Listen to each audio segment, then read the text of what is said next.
नमस्कार, मैं आपके साथ भंवर बोयत। आप देख रहे हैं DUC news Rajasthan channel. Shri Ganganagar से बड़ी खबर। बिहारी परिवार द्वारा गंगानगर में जल्द बनेगा श्री राम का भव्य मंदिर, अरुण गोविल ने की घोषणा। रामानंद सागर द्वारा बनाई गई रामायण में प्रभु श्री राम का किरदार निभाने वाले प्रख्यात कलाकार अरुण गोविल का आज श्री गंगानगर में होटल KLM में सौरभ मीडिया द्वारा सम्मान किया गया। इस अवसर पर एड गुरु राजकुमार जैन, सौरभ मीडिया के MD सौरभ जैन एवं होटल KLM के डायरेक्टर पिंटा मित्तल ने उन्हें राजस्थानी पटका पहनाकर एवं अमृतकाल की ओर पुस्तक भेंट कर उनका स्वागत सम्मान किया। इस अवसर पर उन्होंने सभी को प्रभु श्री राम का अनुसरण करने के लिए कहा एवं सौरभ मीडिया के धार्मिक कार्यों की सराहना भी की। खबरों के अंत में आप सभी से निवेदन, ताज़ा खबरों के लिए आप हमारे DUC न्यूज राजस्थान चैनल को सब्सक्राइब, लाइक, शेयर, कमेंट जरूर करें। मिलते हैं जल्द एक नई अपडेट के साथ। धन्यवाद। आज जयदेव सिंह जी की सपोर्ट के लिए जो रोड शो हुआ, उसमें इतना उत्साह देखने को मिला उनके प्रति,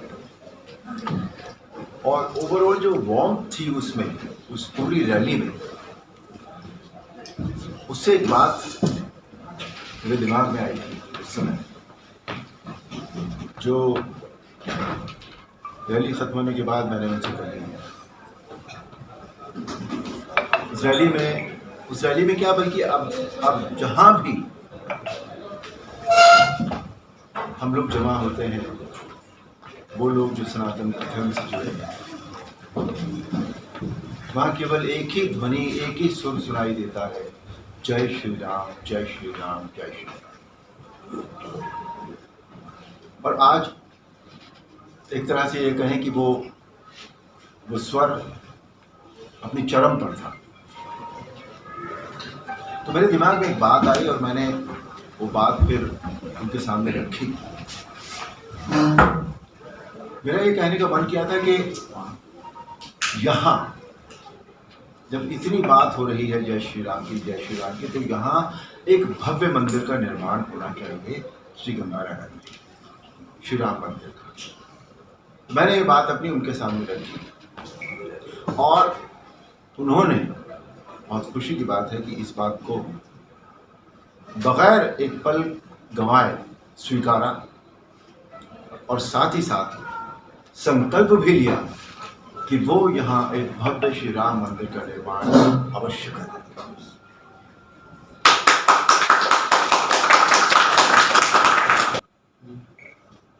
कि हम सब पर तो कृपा है ही, लेकिन ये अक्सर ऐसा है कि उन पर विशेष कृपा हो, ऐसी हमारी परमात्मा के चरणों में प्रार्थना है। वो एक भारी बहुमत से यहाँ से जीते और जो संकल्प उन्होंने लिए, जो जैसे भ्रष्टाचार की बात है, या नशे की बात है, और दूसरी कुरीतियों की बात है, कुशासन की बात है, महिलाओं के प्रति दुर्व्यवहार की बात है, जो अपने आप में बहुत ही, मतलब उससे ज़्यादा खराब कुछ हो नहीं सकता संसार। उस सब को समाप्त करने के लिए जो उन्होंने संकल्प लिया है, उस संकल्प में वो राम जी की कृपा से जरूर खड़े उतरेंगे। और हम सब की ये शुभकामनाएं हैं कि वो भारी बहुमत से इस सीट जीतें और हमारे प्रधानमंत्री जो एजेंडा हमारे देश के लिए लेके चले, उसमें वो भी भागीदार बने और हम सब साथ में उनके मिलकर इस नेक कार्य में उनका सहयोग अपनी अपनी कैपेसिटी के हिसाब से। नहीं सर, मैंने इस पूरे चुनाव प्रक्रिया में केवल मैं एक जगह यहाँ पर आया हूँ बस। इसकी खास वजह यह है कि मेरा यहाँ आना होता रहा है पहले श्री गंगानगर में, स्पेशली हनुमानगढ़ में, करणपुर वगैरह में। तो तभी जयदीप जी से मुलाकात हुई थी। उसके बाद फिर कई बार होता है जब मुलाकात हो जाती है तो कुछ व्यक्ति ऐसे होते हैं जिनसे संबंध आपके बन जाते हैं, तो उनसे उस तरह के एक अच्छे संबंध बन गए। फिर हमारे सोहम हैं जो यहीं के हैं, एक्टर हैं, वहाँ बैठे हैं पीछे, निर्माता भी हैं, बहुत अच्छे एक्टर हैं, तो वो भी इसमें जुड़े हुए थे। तो इसलिए मैं मतलब ये मेरा आप ये कह सकते हैं कि कई बार होता है ना कि सेलिब्रिटी जो होते हैं वो जाते हैं लोगों के लिए मैसेज करने, तो ये वैसा कुछ नहीं था अभी। मैंने सिर्फ एक ही जगह में आया हूँ, वो भी एक पारिवारिक संबंध है, उस नाते मैं यहाँ। जनवरी में अयोध्या में राम मंदिर का लोकार्पण हो रहा है, उसको किस तरह देखते हैं? उसको किस तरह देखते हैं? क्या एक देश के अंदर एक माहौल जो क्रिएट होगा, या बहुत लंबे सालों के बाद ये जो एक मिलने वाली है जो राम भगवान की जो मंदिर है, उसको लेके क्या देखते हैं? क्योंकि आपने भी एक देखना क्या है, उससे अच्छी बात तो हो ही नहीं सकती, इसमें देखना क्या है भैया जी? आपको अच्छा नहीं लग रहा? नहीं लग रहा फिर क्योंकि आपने रामायण के अंदर अच्छा देखिए आपने रामायण के अंदर राम का किरदार निभाया, और पूरा जो देश है वो आपको ही राम मानता है, उस लिहाज से उनका कहने मतलब आप क्या महसूस कर रहे हैं? महसूस क्या कर रहे हैं? मैं बहुत अच्छा महसूस कर रहा हूँ, इससे अच्छा महसूस मैं कर ही नहीं सकता जितना राम मंदिर को लेकर मुझे जो एहसास है मेरे, कि इतने सालों कई सौ बरस की जद्दोजहद की बात, और सबसे बड़ी बात जो एहसास की वो ये है कि ये हमारी अपनी ज़िंदगी में हमें ये देखने को मिला। सनातन को क्या अपील रहेगी आपको? सर सनातन से अपील करने की ज़रूरत नहीं, सनातन अपने आप में पूरा है, सिर्फ सनातन को समझना है हमें। समझने का काम जो है वो इंसान का होता है ना? सनातन अपने आप में पूरा है, सनातन में तो कोई कमी बोलिए या कुछ समझाने वाली बात बोलिए या ऐसा कुछ है ही नहीं। सनातन तो सनातन है, जो आदि है अनंत है, वही सनातन है, तो राम है अपने आप में। सिर्फ जो वो कहता है उसको फॉलो आप करते रहिए, तो सारा न केवल सनातन धर्म के मानने वाले लोग बल्कि समाज के लोग, सारे देश के लोग, विश्व के लोग सब सुखी हो जाएंगे अगर हम उसको समझकर उसका अनुसरण करना शुरू कर दें। रावण और श्री राम का जब युद्ध हुआ ना पहला, तो उसमें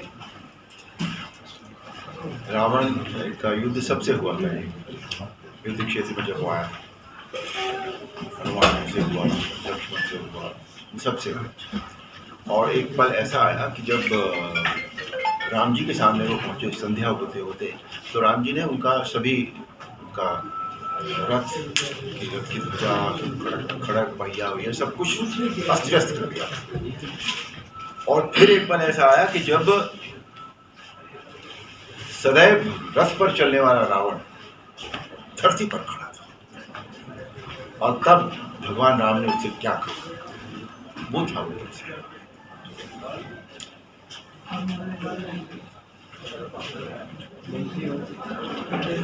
वाह रावण वाह, भगवान शिव के त्रिशूल की भांति प्रचंड वायुपुत्र हनुमान की मुष्टिका का प्रहार तुमने सह लिया। तुम सचमुच परम शक्तिशाली हो, परंतु कितने दुख की बात है कि तुमने अपनी ये शक्ति अधर्म के कार्य में लगा दी और इस दुर्दशा को पहुंच गए। रावण भक्त और ज्ञानी में अंतर होता है।